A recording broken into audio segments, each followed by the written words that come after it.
Hey, it's Greg Lamb here, bringing you your cloud accounting news, reviews, and how-tos. In my other Bitcoin 101 for small business videos, I showed you how to acquire Bitcoin, spend and receive it, secure it, and how to use it to receive business payments. Today, I want to compare Bitcoin in theory versus Bitcoin in practice. The best way I know how is to take some popular conceptions about Bitcoin and explore them. The first is that there are no transaction fees with Bitcoin. While you can technically send Bitcoin without paying transaction fees, it's always good to include a miner's fee, which goes to the miners processing transactions in the blockchain. If you don't include a small fee, there's a chance your transaction won't be processed.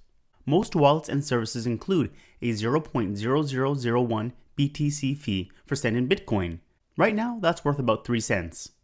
So while in theory, it can be free to send Bitcoin, in practice, you usually pay a small fee. What about receiving Bitcoin? There is no fee to receive Bitcoin to a Bitcoin address. If you use a third-party merchant provider, such as BitPay or Coinbase, to receive Bitcoin payments, there could be fees involved with converting the funds to fiat currency, like the US dollar. So, in theory and in practice, it's free to receive Bitcoin directly, but there may be a fee associated when using a third-party service. Where users usually encounter fees with Bitcoin is in the exchange between Bitcoin and their local currency. There are services like Circle.com which charge no fees for the exchange, but the vast majority of exchanges charge anywhere from 0.1% up to 10% for currency exchanges. I'd say expect to pay a 0.5% to 1% fee to either buy or sell Bitcoin. In most cases, you'll pay an exchange fee to change local currency into Bitcoin and vice versa. A user may also encounter fees to simply deposit or withdraw funds from an exchange. When sending local currency to your Bitcoin exchange, it's likely you'll have to pay your bank or credit card some fee for transferring the money. I've seen rates as low as free to as high as $25. It all depends on the exchange you're using. Moving your money in and out of exchanges usually incurs fees.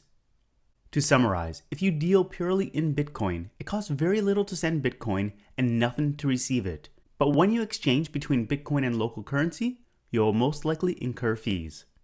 The next conception I'll explore is that Bitcoin is instant. Anytime I send Bitcoin, the transmission is just as speedy as sending an email. So if you send some Bitcoin, by the time you're done asking them if they got it, they'll probably be able to say yes. However, unlike email, transactions aren't official until they're confirmed by other miner computers in the Bitcoin network. About every 10 minutes, all the computers agree what transactions make up a new block being added to the blockchain. The blockchain, by the way, is the public ledger containing a record of all Bitcoin transactions. There's a theoretical chance that Bitcoin sent to you was also sent to someone else before being confirmed. This is called double spending. In practice, double spending of Bitcoin doesn't occur, so you probably don't need to wait for confirmations, unless it's a huge amount of money you're dealing with. Some Bitcoin clients wait for 6 confirmations, or around 60 minutes, before they consider a transaction safe. As each confirmation of a new block occurs, it becomes exponentially more difficult to double spend Bitcoin. So yes, sending and receiving Bitcoin is roughly as instant as email, but confirmation of the transaction is not so instant. The next conception is that Bitcoin is secure. It is and it isn't. For a very computer-savvy user, it can be a lot more secure than currency controlled by banks and governments, since they can be the only party that has access to the funds. To expand on this, when you have a regular bank account, the money in there is guaranteed by the bank and insured by the government, but it's also possible for the government to take the funds out of your bank account without your permission. With Bitcoin, if you're the only one who has your private keys, you are the only person who can use your Bitcoin. So in this sense, Bitcoin is extremely secure. On the other hand, the majority of people probably don't know how or can't be bothered to secure their Bitcoins in a way that is super secure. Bitcoin can be unsafe for senders, since once Bitcoin is sent somewhere, the transaction cannot be reversed. This is unlike a credit card, where funds can be reversed if there's a fraudulent charge. So, if you send Bitcoin to the wrong place, it's impossible to get it back, unless the address you sent it to willingly gives it back, which is unlikely. Probably one of the biggest dangers with Bitcoin is losing your private keys to your Bitcoin addresses. If you've ever forgotten a password or lost your house keys, you know that it can happen. There are strategies you can take to protect your private keys, such as making backups, but creating more copies also makes it easier for someone to steal them. An additional danger with Bitcoin is that since private keys are a long string of characters and numbers, it's very easy to copy and steal them if they're not safely stored. A lot of Bitcoin services have you store your private keys on their servers, which can be hacked. Overall, Bitcoin can be very secure, but you should definitely do research and testing to avoid big mistakes that could cause you to lose your Bitcoins. I should also note that there are services that are insured against theft, like Coinbase and Circle. So yes, Bitcoin can be very secure, but for the average person, their money is safer in a regular bank account that is insured by the government. Now let's explore this statement. Bitcoin is anonymous. Well, yes and no. It's anonymous in that the only identifiable piece of information you see in the blockchain are Bitcoin addresses. If you don't know who owns the addresses, then the transactions are anonymous. However, it is possible that a person watching the network can track the IP addresses involved with Bitcoin transactions. If you do know who owns a Bitcoin address, then it's the most transparent financial system. Every single transaction is recorded in the blockchain, which is always publicly available to see.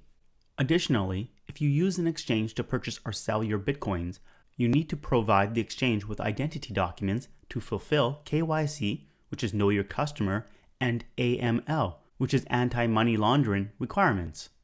Bitcoin is both anonymous and extremely transparent, depending on how you use it. The next conception we'll explore is that Bitcoin is for criminals. Bitcoin is no more for criminals than cash is. Like cash, it can be somewhat anonymous. And like cash, just because it can be used for criminal activity, it doesn't mean the currency is a criminal one. Yes, criminals, like anyone else, can use Bitcoin. Okay, here's a statement. Bitcoin is the future.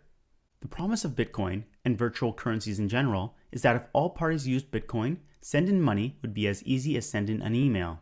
It'd also be very inexpensive. Right now, having to deal with exchanges makes using Bitcoin not so easy or inexpensive. I have no clue whether or not Bitcoin is the future, but some think it'll be as transformative as the internet. Now that I've covered some theory versus reality, let me finish off by going over some use cases for Bitcoin. The first payment-related use case is international remittances. Remittances have a lot of potential, since theoretically, it's free to send Bitcoin to anyone, anywhere in the world. In reality, most people will need to convert local currency to Bitcoin, send the Bitcoin, and then have that Bitcoin exchanged to local currency on the receiver's end. So while the sending and receiving Bitcoin part of the process is near instant and free, dealing with exchanges can take anywhere from hours to days and cost anywhere from 0% to 3% of the transaction value. How useful remittances are really depends on the country the funds are being sent from and to, as well as the individuals involved.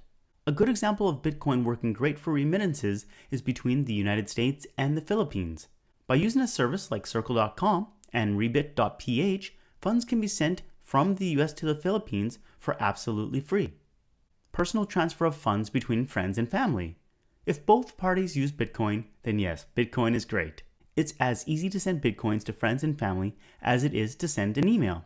I find it's much more useful when used internationally, since where I'm from, which is Canada, it's pretty easy and cheap to send money between bank accounts.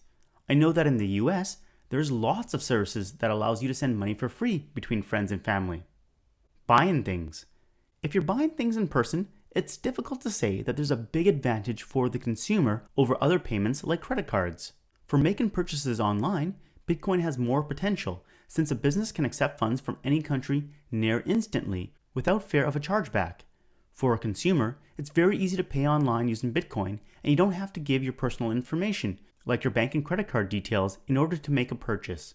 Since the receipt of money is near instant and there are no chargebacks, this means the retailer can provide your goods quicker than if they had to wait for funds to clear a bank account. Accepting Bitcoin as a payment method for a business. Here's a quick list of the reasons for businesses to accept Bitcoin.